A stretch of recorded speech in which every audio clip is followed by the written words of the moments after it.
You walk into a grocery store for milk. 40 minutes later, you leave with milk, 3 things you didn't plan to buy, and a strange low hum of satisfaction.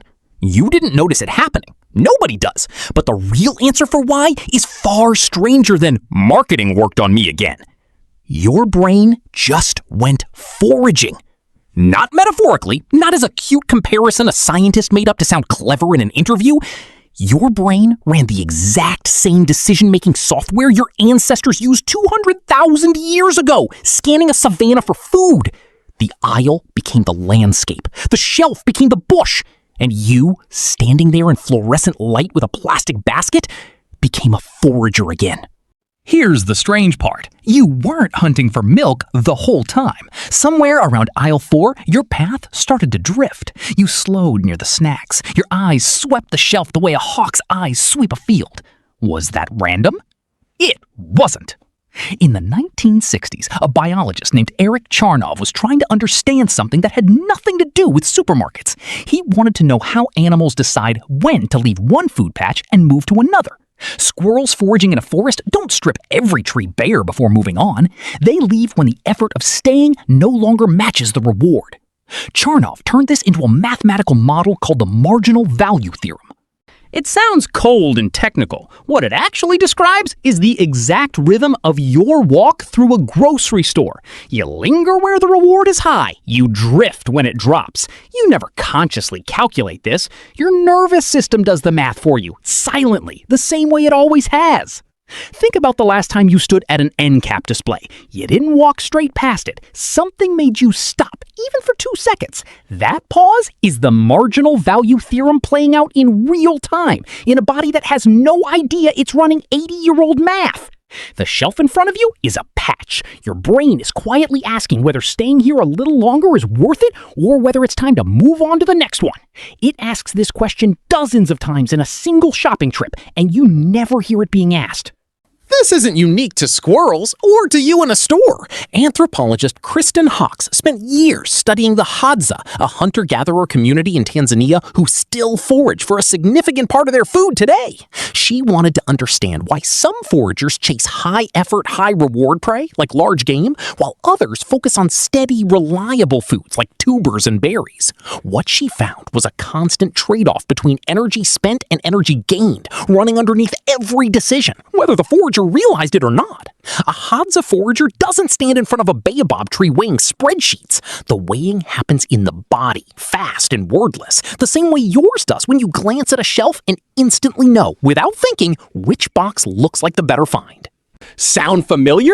It's the same trade-off playing out under the store lights, except the tubers have been replaced by cereal boxes, and the effort of the chase has been replaced by the effort of walking one extra aisle.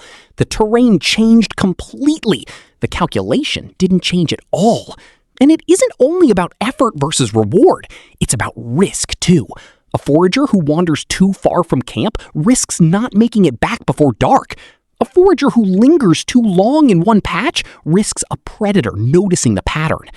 Even now, with no predators anywhere near the cereal aisle, something in you still moves with a faint background urgency, as if lingering too long anywhere might cost you something. Have you ever felt a strange pull to just grab something and keep moving, even when there was no reason to rush?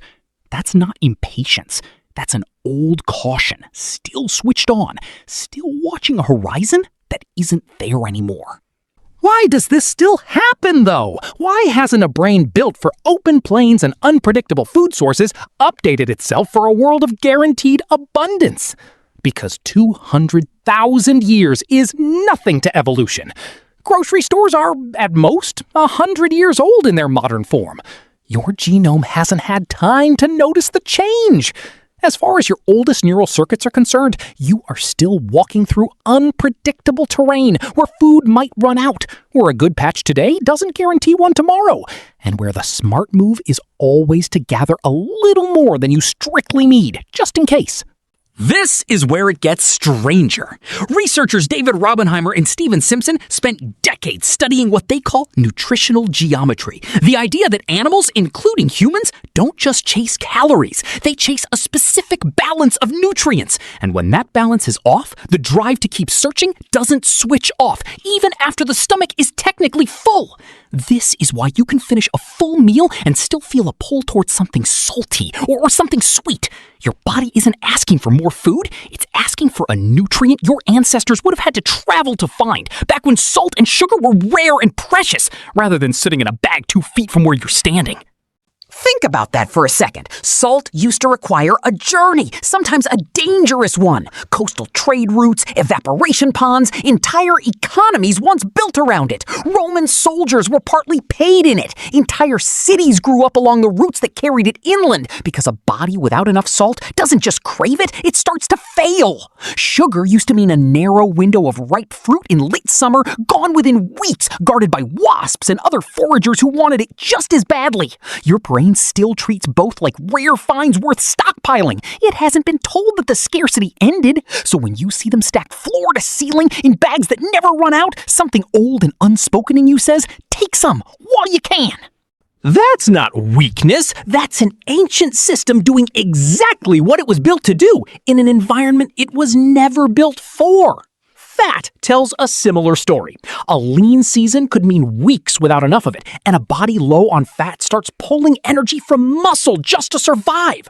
So the drive toward fat isn't a modern flaw bolted onto an otherwise clean system. It's one of the oldest survival signals a body has. Older than language, older than tools, arguably older than the species itself.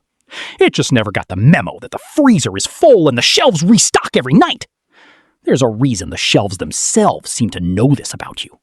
A retail researcher named Paco Underhill spent years literally watching how people move through stores, filming shoppers, tracking their paths, timing their pauses. What he documented, store after store, was a version of the same foraging pattern Charnov described in animals decades earlier. People slow down at abundance. They speed past scarcity. They orient toward color and movement the same way a forager's eye catches a ripe patch of fruit in a green field. Store designers didn't invent this behavior. They noticed it was already there and built environments that lean into it. The end caps, the eye-level placement, the bright packaging clustered together, none of it creates the instinct. It simply speaks the instinct's native language. So who's really in control here? Maybe that's the wrong question. Maybe the more honest question is whether control was ever the right frame for foraging in the first place. Your ancestors weren't making cold, rational spreadsheets of calories per hour spent walking. They were running on instinct, on a felt sense of where the good patches were, on a body that pulled them towards salt, fat, and sugar, because those were the things most likely to keep them alive through a lean season. That instinct kept entire populations of humans fed for hundreds of thousands of years. It's not broken.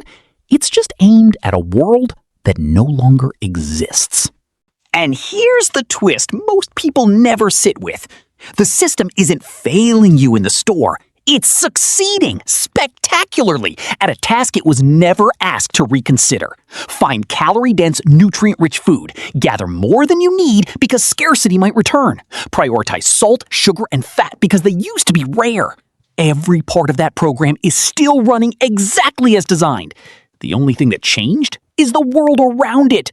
Scarcity became abundance, but nobody sent the memo to the part of your brain that's still keeping score. This is the pattern behind so much of what feels like a modern problem. It isn't new dysfunction. It's an old, well-functioning system meeting an environment it was never calibrated for. The forager in you isn't lost. It's just shopping in the wrong century. It shows up in more places than the grocery store once you start looking for it. The way you scroll past 10 ordinary posts and stop hard on one bright, unusual one. The same way an ancestor's eye would have snagged on a strange track in the dirt or an unfamiliar color in the underbrush. The way a sale sign works on you even when you know, rationally, that it's designed to work on you. The way limited time only can make an ordinary item feel suddenly urgent, tapping straight into a scarcity instinct built for a world where good patches really did disappear if you waited too long. None of these tricks would work if there wasn't already an old forager inside you, primed and waiting for exactly this kind of signal. Understanding this doesn't shut the instinct off. It was never going to be that simple, and pretending otherwise would just set you up to feel like you failed the next time your feet drifted toward the snack aisle. What understanding it does is quieter than that. It gives you a half second of recognition, right as the pull happens, where you can notice the old machinery turning instead of just being carried by it. Sometimes that half second is enough to choose differently. Sometimes it isn't, and that's fine too, because this instinct kept your ancestors alive long enough for you to exist at all. It deserves a little more patience than a label like bad habit usually gets. Next time you catch yourself drifting down an aisle you didn't plan to visit, pausing a little too long in front of something bright and salty, don't rush to call it a lack of willpower. Ask a different question instead. What is this reaching for? What did this instinct once keep alive? Because somewhere underneath the fluorescent lights and the barcode scanners and the loyalty app on your phone, there's still a forager standing in tall grass, scanning the horizon for the next good patch, doing exactly what it's always done.